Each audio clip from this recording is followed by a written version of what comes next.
Hello दोस्तों, कैसे हैं आप सब। आज की हमारी कहानी है बहू घर का इंजन है। शाम को रजत जब ऑफिस से आया तो उसने देखा उसकी मम्मी मंजू देवी उसकी पत्नी दीपाली को खाना खिलाकर पानी के साथ बदन दर्द की दवाई दे रही थी और उसका बेटा अमन और रोहित उसके पास बैठे थे।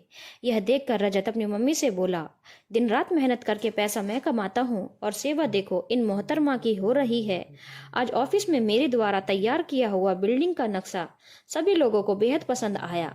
कल से उस पर काम भी शुरू हो जाएगा। मैंने तो सोचा था घर जाकर दीपाली के हाथ से बनी चाय पी लूंगा तो दिन भर की थकान दूर हो जाएगी, परंतु यहाँ तो नजारा ही कुछ और है।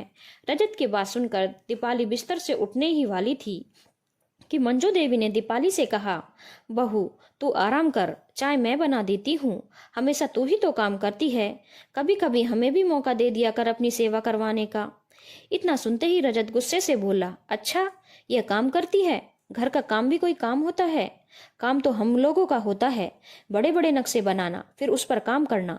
रजत की बात सुनकर अब की बार उसकी मम्मी मंजू देवी झुंझलाकर बोली, बेटा यदि आज तू एक कामयाब आर्किटेक्ट है तो उसके पीछे दीपाली का ही हाथ है।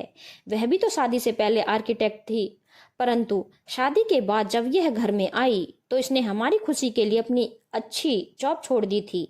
आज के जमाने में कौन इतना बड़ा त्याग करता है? तुझे जो इतनी तरक्की मिली है उसके पीछे इसी का तो हाथ है। कितनी बार यह बड़ी बड़ी बिल्डिंग का नक्शा बनवाने में तुम्हारी मदद करती है।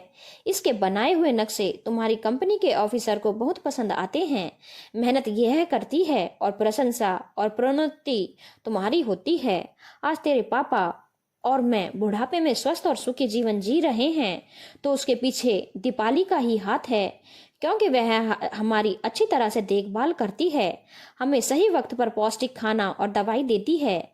हम इस उम्र में भी स्वस्थ रहें इसके लिए यह हमसे योगा भी करवाती है। तुम्हारे दोनों बेटे अमन और रोहित ने 10वीं कक्षा में पूरे देश में टॉप किया, उसके पीछे भी दीपाली का ही हाथ है। वह घर के काम के साथ साथ इन्हें भी पढ़ाती है। अगर यह सब हमका ध्यान रखती है तो शायद हम जिंदगी में कभी ना आगे बढ़ पाते और ना ही तुम्हारे बच्चे पढ़ाई में टॉप करते। हमने इसे जो भी परीक्षा की इसने हमेशा पूरी की। आज यह सुबह से काम करते करते थक गई तो मैंने सोचा क्यों ना आज शाम का खाना मैं बना दूं। जब मैं कमरे में इससे खाने के लिए पूछने आई तो मैंने देखा इसके शरीर में बेहद दर्द था। मैंने रोहित और अमन को बताया कि तुम्हारी मम्मी के सारे शरीर में दर्द है तो रोहित इसके लिए डॉक्टर के यहाँ से दवाई लेकर आ गया। मैंने इसको खाना खिलाकर दवाई दी ताकि इसे आराम मिले। बेटा इंजन भी लगातार चलते चलते गर्म हो जाता है, उसे भी थोड़ी देर के लिए बंद करना पड़ता है ताकि वह ठंडा हो जाए और खराब ना हो जाए। दीपाली भी तो हमारे घर का इंजन है, अगर उसकी तबीयत खराब हो गई तो फिर हमारा घर कैसे चलेगा। इसे भी तो कभी कभी थकान महसूस होती होगी। रोहित और अमन भी माँ का दर्द को समझते हैं, इसलिए दीपाली के मना करने के बावजूद भी दोनों उसके पैर दबा रहे हैं।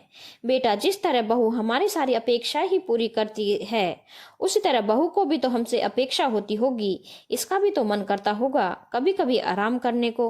मंजू देवी की बात सुनकर रजत बोला, मम्मी आप ठीक कहती हो, यदि यह मेरी मदद न करती तो मैं चैन से सांस भी न ले पाता। घर की टेंशन, बच्चों की टेंशन, आपकी टेंशन और तो और मेरा नक्शा अच्छे बनने इसकी टेंशन, सब यही तो दूर करती है। सच में ही यह मेरे घर का इंजन है जो सबको दुरुस्त रखती है। मैं आज के बाद दीपाली का पूरा ख्याल रखूंगा और इसके साथ घर के काम में हाथ बटाया करूंगा और घर में साफ सफाई के लिए एक नौकरानी भी रखूंगा ताकि इसे भी अपने लिए जीने का वक्त मिले। इसके भी तो कुछ सपने होंगे। रजत की बात सुनकर दीपाली का मन खुश हो गया। वह रजत से बोली, भाग्यवान हूं मैं जो मुझे इतनी अच्छी माँ समान सासू माँ मिली जिसने मेरा दर्द समझा। आज इन्हीं की वजह से मुझे अपेक्षाओं से आज़ादी मिली। अब कम से कम मैं अपने सपने तो पूरा कर सकूंगी। बहुत भाग्यवान होती हैं वे बहुएं जिन्हें ऐसी सास मिलती हैं। जिस घर में ऐसी सास होती हैं उनकी बहू कभी दुखी नहीं होती। धन्यवाद दोस्तों। अगर आपको कहानी अच्छी लगी हो तो चैनल को लाइक, शेयर और सब्सक्राइब करना ना भूलें।